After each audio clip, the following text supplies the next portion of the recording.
My ultimate favorite, the Chicago one. Yeah, there. This one actually now has a tag price of around 10,000 US dollars if you check yung mga stores like StockX and stuff, because they have stopped production. Once lang siya ginawa.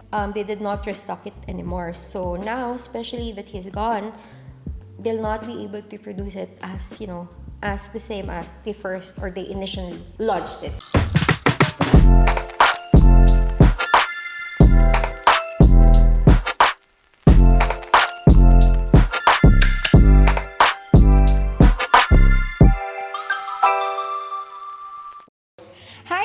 Welcome back to my channel. This is Aimee, and today I know that I've been MIA for quite some time because I've been traveling and working at the same time.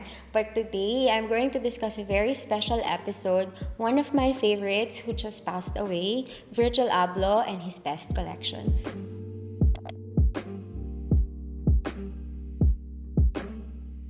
Bigyan muna natin ng maliit na history si Virgil.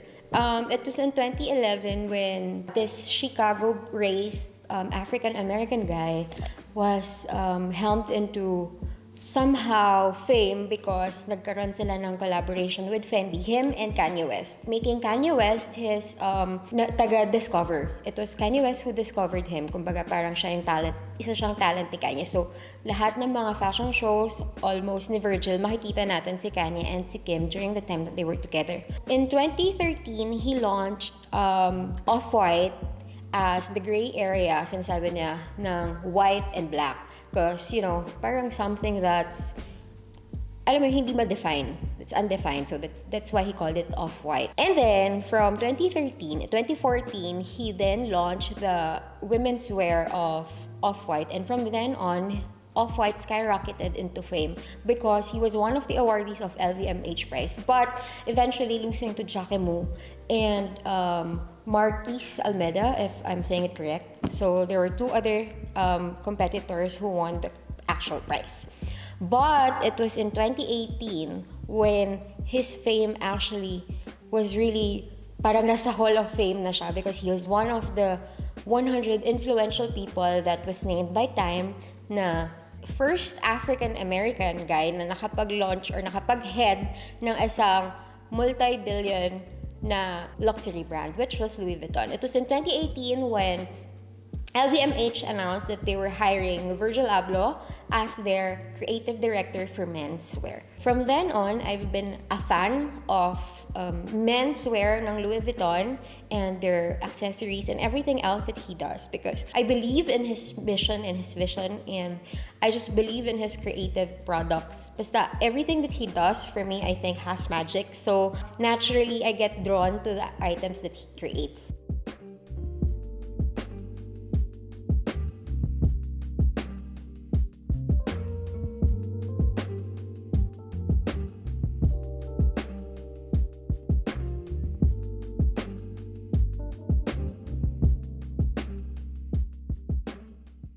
He passed away November 28, which is just this year. Parang one of the things that, made me realize that life is really short. And, even with his last fashion show, sinabi niya, life is really short. You can't even, put it to waste every single day. So now I'm creating this vlog so that parang it's a little tribute for him because I loved his work ever since. I've collected numerous amount. I have a few of his collections, starting from the 10, yung OG na limited na 10 na remarkable ng Nike, and they made it into a collaboration with Off-White, which was Virgil Abloh. So there were 10 specific designs, but I wasn't able to collect all the 10 because it was really hard to acquire, especially in my size, considering that it's a guy's collection. So I'm going to show you some of the most hard to find ones that I was able to cop. So let's start with my ultimate favorite, the Chicago one. Yeah, there.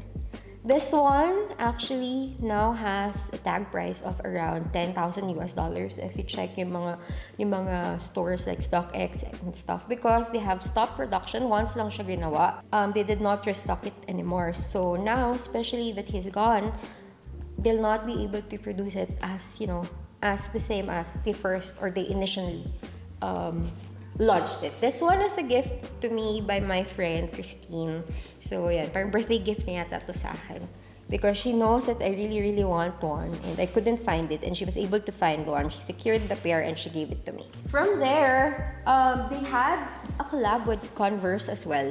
But I wasn't able to buy the first one because I don't think that it's going to suit me. The one that's all transparent. So, ang kinuha ko is this one, nung naglabas sila nito. Medyo, among his collections ng mga collab, isa to sa mga pinaka-okay yung price, hindi ganun kamahal when I got it. But for now, I'm sure it has skyrocketed as well because of, you know, the fame and all. This one is also quite hard to find because this is the only pair of Jordans that's made for women because all the rest of the Jordans are made for men. So this is the Jordan 4. It's in all white. I haven't used it. I received this last year as a birthday present also. Isa siya sa mga most coveted pairs ng Air Jordan with collaboration kay Virgil. As you can see, parang isa sa mga signature ni Virgil is his zip tie. Ito yung pinaka-latest acquisition ko before he passed. This is the only pair of Air Force One that I have. This one and then the blue one, I've always wanted that and pinapahanap siya ngayon for me as a birthday present. Ayan. So this is the last Air Force One that he was able to create kasi nga he passed away already. Anyway, so yun, when I saw this one, they call it the Lemonade, if I'm not mistaken. So when I saw this one, I immediately fell in love with it because of the color and of course, it's collab and you know, limited edition is life. It's automatic add to cart. So there. I'm looking for the blue, we're looking for the blue one, which eventually I found out was his favorite pairs of Air Force One to date and up to the last moment that he was, you know, he was there. Then I found out online na yun yung favorite niya and so I have to have that. So the challenge is you have to find my size. When he first designed for Louis Vuitton, I remember being quite skeptical about his collection kasi parang feeling ko it was like streetwear and luxury that was, you know, mixed or married in some form. So parang feeling ko, hindi ko alam kung okay ba siya or what when I was watching it on the runway. But eventually when I saw the items in actual or in the reci, I found out that they were actually quite special and in particular, this bag is part of his first collection and I made sure to get it because usually kinukuha ko talaga yung mga first collection ng mga designers na gusto ko. So, ayun. This one is called the Soft Trunk. Ayan. This is part of the men's collection. It was first shown and showcased in his 2018 runway collection as he debuted as the creative director for Louis Vuitton. So, there. Ito, this one's for keeps. Siya yung nagpauso ng soft trunk kasi usually lahat ng Louis Vuitton ng mga trunks, even the ones, the malice that I have, they are all hard trunks. And this one revolutionized the trunks for Louis Vuitton because he made it into a softer version and more versatile one. So, maraming klase nito, but I stuck with the original because, you know, you can't beat the first one. So, there. From there, I think he also created a lot of shoes, but for me kasi hindi ko masyadong type yung mga iba because it's too bulky. So, I'm going to show you some of my favorites na creation niya. This is one of his latest designs, siguro mga last year or this year lang yata ito linabas. Yeah, if I'm not mistaken. This is called Virgil and Friends. It's so cute because it has lots of characters. May mga scarecrow pa to. I also have it in some of my bags. So, which is this one, yung mini steamer, yung steamer XS. I also got it. It has a parang scarecrow na Louis Vuitton outside nakalagay. So there, it's matching. I also have the Kipal XS of this. And I just find it so special. I particularly love this one upon seeing it because I saw na colorful siya and kakaiba siya. So definitely, a look heart moment siya. Hindi nag-stop yung creation ni Virgil just for sa bags and shoes alone. I actually have a lot of wardrobe that is created by Virgil himself, but I didn't have the time to put it out anymore. So one of his collections also is the collab with NBA. So I have the NBA collection in Also the kipal, the big one. The clothing also I have the soft trunk as well. But my favorite in particular is this one.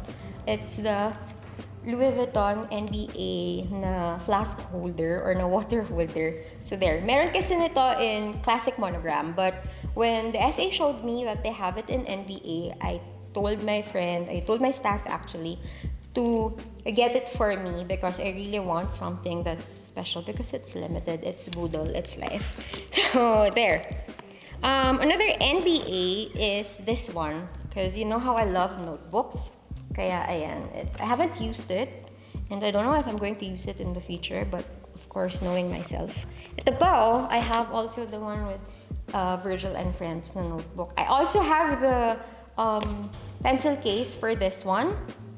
And then, one of the most coveted collections ng men is the watercolor. I was able to acquire the kipal from my friend. And then this one, I have the kipal and the kipal XS in the blue watercolor. Pero this one talaga sobrang hirap kumuha. And I'm so happy I was able to get yung mga nakuha kong pairs. Let's go down to the last one that I bought from his collection. I think it's, yeah. The last collection of Virgil was, made available first to the VICs because right after the runway show, the pre-orders were opened. So I was able to get what I wanted dun sa collection na yun because it's the last collection and you know me how sentimental I am. We can say also that Virgil is one of the, pioneers when it comes to collaborations because he was one who made things possible starting with the Nike and stuff. But when he was in Louis Vuitton, there were a lot of collaborations that he was able to pull off. And one of the last ones was the second drop of Louis Vuitton by Nigo. Nigo is the creative director of Bape.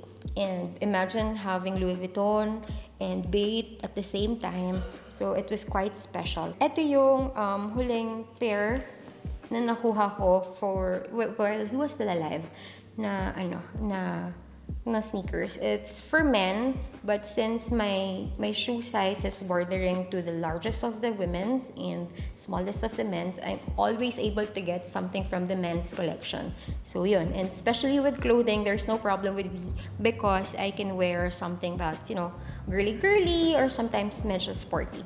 So there. Ito yung unang design ng shoe na ginawa niya. But nung una, hindi ko siya gusto because of the bulkiness. And for me, I felt like it was so manly. That's why I did not get it at first. But when I saw this, I don't know, there's a heart, and it's limited, and it's life, it's budol, diba? Okay, last one for the Nigo drop was this one, the notebook. I was able to get it as well.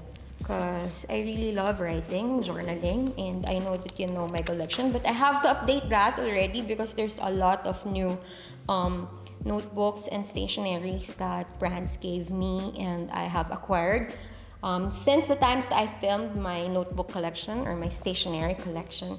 I think that's about it with my favorites for Virgil Abloh. And up to date, when I was watching his last runway collection, Virgil was here.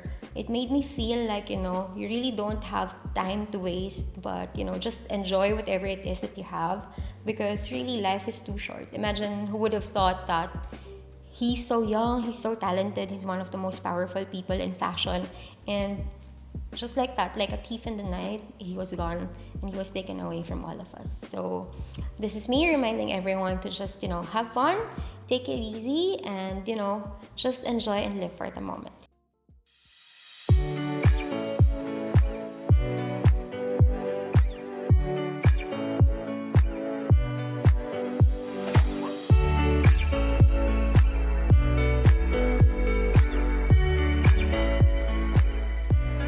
Thank you so much. This has been Aimee. I'm going to see you again on the next episode. Thank you. Don't forget to like, subscribe, comment down below, and share this. And of course, don't forget to hit the notification bell button so that you'll get to be notified with whatever it is that we're going to do on our channel next time.